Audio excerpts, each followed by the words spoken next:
Vijayawada Jaggapeta MLA Sriram తాతయ్య auto డ్రైవర్లతో కలిసి భారీ ర్యాలీ చేపట్టారు. సీఎం చంద్రబాబు ఇచ్చిన మరో ముఖ్య హామీ ఇవాళ నెరవేరిందన్నారు. ఒక్క జగ్గపేట నియోజకవర్గంలోనే 2200 ఆటోలకు గాను 3,30,00,000 రూపాయలను ఆటో డ్రైవర్లకు జమ చేయడం జరిగిందని తెలిపారు.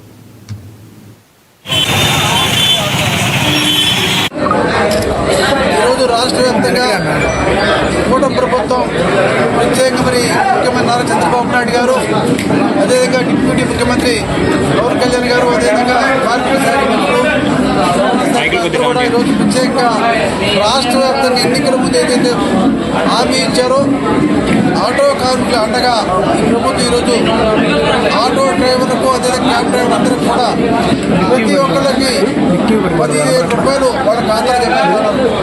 రాష్ట్ర వ్యాప్తంగా చూస్తే 2,90,609కి ఈరోజు లబ్ధి పొందుతున్నారు. దానికి గాను 430,000 రూపాయలు రాష్ట్ర వ్యాప్తంగా వర్తలకు ఆరోగ్య పడితే ఈరోజు మధ్య విషయంలో కూడా ఎక్కడ కూడా ఇటువంటి ప్రభుత్వాన్ని వ్యతిరేకంగా మాట్లాడాలి. ఈ ప్రభుత్వం అన్ని విధాలుగా ప్రజా సంక్షేమం కోసం ప్రభుత్వం మా ముఖ్యమంత్రి పదే చెప్తూ ఉంటారు. మా యువ నాయకుడు నారా లోకేష్ శుభాకాంక్షలు చేస్తూ ఈ ప్రభుత్వం కూడా ప్రభుత్వం ముఖ్యమంత్రి